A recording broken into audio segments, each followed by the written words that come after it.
telah berlaku satu peperangan antara Iran dengan Israel dan juga Amerika di negara-negara Teluk. Perkara ini telah mengganggu struktur ekonomi secara global. Mengapa bila isu ini berlaku, harga minyak naik dengan mendadak? Bukan di Malaysia saja, tapi di seluruh dunia. Ada satu terusan, terusan Hormuz. So, terusan Hormuz ini mewakili 20% laluan adalah minyak dunia. So, bila 20% ini diganggu, bila Israel serang Iran pada 8 Mac, Iran keluarkan satu warning ataupun amaran bahawa mereka akan tutup Strait Hormuz untuk menghentikan kapal-kapal minyak untuk terus lalu di terusan ini.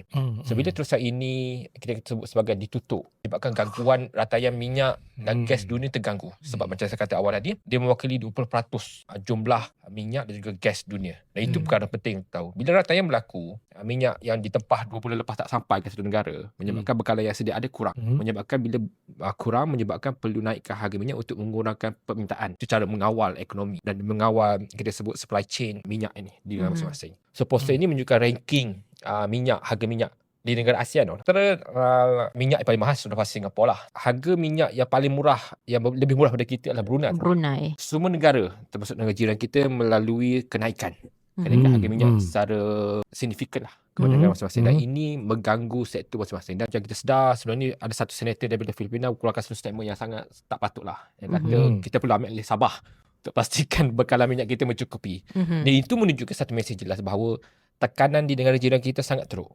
Tapi Alhamdulillah kerajaan kita sebaik mungkin memastikan bekalan itu stabil. Dan saya rasa YB Fatin juga tengok video di TikTok, di media sosial yang ramai beratur. Yes.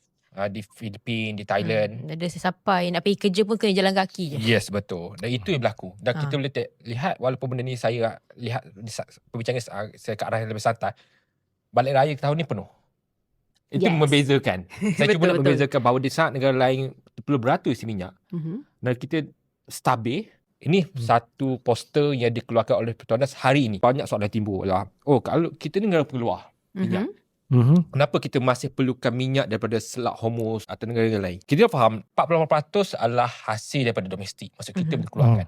Tapi dia disebabkan bilangan kereta atau bilangan rakyat semakin meningkat setiap tahun, menyebabkan permintaan itu meningkat. So, bila meningkat, kita perlukan sumber luar. Dan antara sumber luar yang mewakili jumlah yang besar adalah Selat Hormuz, iaitu negara Teluk. Itu mewakili 38%. Almost 40%. Almost 40%. separuh. Hampir separuh. So, ini mewakili bila berlaku gangguan di Selat Hormuz, menyebabkan rataian minyak dan gas ini terganggu selama sebulan ini, menyebabkan 40% minyak ni yang kita dapat daripada Selat Hormuz ni terganggu.